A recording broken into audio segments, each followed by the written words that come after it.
یہ ایکچولی ناک کی جو جھلی ہے ہماری اس کے ذریعے ہی جائے گا. آپ کی جلد پہ لگے گا یا کہیں پہ یا ہونٹ پہ یہ نہیں جاتا. جھلی ناک کی جھلی سے ہی یہ آپ کے ڈاکٹر صاحب اس کے پانی کی ٹینکی میں ہونے کی کیا وجوہات ہو سکتی ہیں؟ کیونکہ ہر شہری نے ٹینکی کا پانی استعمال کرنا ہے، وضو کرنا ہے، نماز پڑھنی ہے، تو یہ تو پھر بڑے عام طریقہ ہے اس کا، بڑی آسانی سے یہ کسی کے دماغ میں داخل ہو سکتا ہے. وجہ کیا ہے اس کی پانی میں آنے کی؟ دیکھیے میں پھر کہہ رہا ہوں کہ یہ جو ایک پیراسائٹ سے گندگی ہوتی ہے یہ پراپر طریقے سے کلورینیٹڈ نہیں ہوتا ہے. یہ جراثیم کلورین سے مر جاتا ہے، تو پراپر کلورینیٹڈ نہیں ہوتا ہے. تو اس کو جہاں بھی وہ پانی سپلائی ہوگا، چاہے وہ انڈر گراؤنڈ ٹینک ہو یا اوور ہیڈ ٹینک ہو، اس میں جاتا ہے. تو اس میں ہوتا کیا ہے کہ یہ ناک کے ذریعے سیدھا ناک سے اوپر کا جو حصہ ہوتا ہے دماغ کا، فرنٹل لوب کہتے ہیں اس کو، یہ وہاں جاتا ہے. اچھا ڈاکٹر صاحب، کیا کوئی خاص موسم ہے، کوئی خاص مہینہ ہے جس میں اس کی گروتھ بڑھ جاتی ہے؟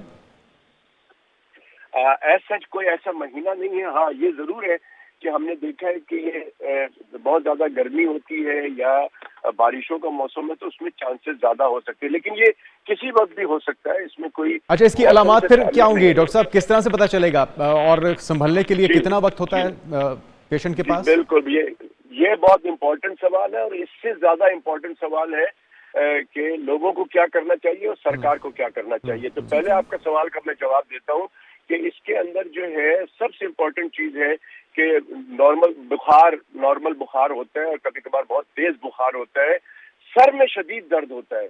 اس کی علامات ایسے ہیں جو کہ ہمارے یہاں بہت زیادہ مس لیڈ ہو جاتا ہے، اور لوگ ہمارے یہاں چونکہ سیلف میڈیکیشن زیادہ کرتے ہیں تو سیلف میڈیکیشن سے وہ لوگ زیادہ مشکل میں آتے ہیں.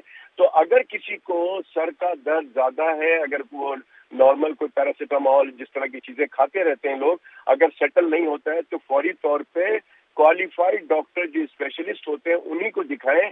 اگر یہ فوری طور پہ پتہ لگ گیا تو یہ بچایا جا سکتا ہے. لیکن اگر یہ امیبا دماغ کے اندر یہ کہلاتا ہے برین ایٹنگ امیبا، یعنی کہ یہ دماغ کھانے والا کیڑا ہوتا ہے. تو جب یہ دماغ کا کیڑا دماغ کے جو زیادہ تر مٹیریل کھا لیتا ہے، پھر اس انسان کا بچنا مشکل ہوتا ہے. اور اس کی علامات یہ ہوتی ہے کہ وہ پھر ڈراؤزی ہونا شروع ہو جاتا ہے، ہر جگہ سو رہا ہوگا، اور پھر کوما میں چلا جائے گا، بے ہوش ہو جائے گا. اس کا مطلب ہے کہ کوئی ویکسین ہے، طریقہ علاج کیا ہے ڈاکٹر صاحب اس سے بچنے کا؟ اور سبھی مریض سروائیو کر جاتے ہیں یا پھر اس میں مرنے کے چانسز کن مریضوں میں زیادہ ہوتے ہیں؟ دیکھیں، شروع میں جیسے میں نے کہا کہ اگر کوئی شخص اپنے آپ کو سیلف میڈیکیشن نہیں کرتا یا کوئکری سے یا میڈیکل اسٹور سے جا کے دوا نہیں خریدتا، تو فوری طور پہ اگر کسی کوالیفائڈ ڈاکٹر کو دکھاتا ہے تو اس کے بچنے کے یا اس کی کمپلیکیشنز کے بہت کم چانسز ہوتے ہیں. لیکن اگر کمپلیکیشن کے آپ نے کہا چانسز کم ہوتے ہیں، اگر اسے پتہ چل جاتا ہے وہ ڈاکٹر کے پاس چلا جاتا ہے، ڈاکٹر اس کے بعد کیا ٹریٹمنٹ دیتے ہیں جب ڈاکٹر کے پاس جایا جاتا ہے؟ دیکھیں، اس کا یوزولی نیورو سرجن یا نیورولوجسٹ جو ہے اس کی ٹریٹمنٹ کرتے ہیں تو وہ ٹھیک ہو جاتا ہے.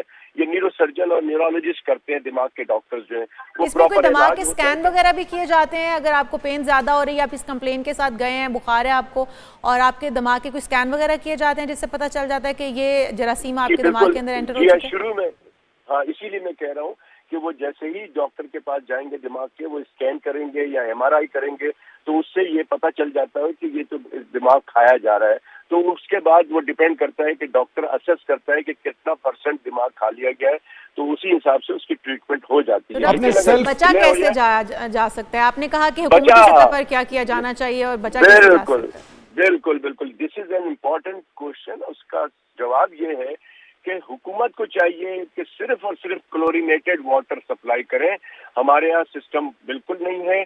جو کلورین ملا پانی اگر سپلائی کیا جائے تو یہ جراثیم ختم ہو جائے گا، اس کا کوئی چانس نہیں. اچھا ڈاکٹر صاحب، آپ نے سیلف میڈیکیشن کی بھی بات کی ہے کہ اگر شک پڑے کسی شخص کو کہ اس کو نگلیریا کا مرض ہو گیا ہے تو کیا سیلف میڈیکیشن پاسبل ہو سکتی ہے؟ سیلف میڈیکیشن کیا ہو سکتی ہے؟ سیلف میڈیکیشن کیا ہو سکتی ہے اس مریض کی؟ سیلف میڈیکیشن وہ جو بھی لے لے اپنی مرضی سے دوائیاں.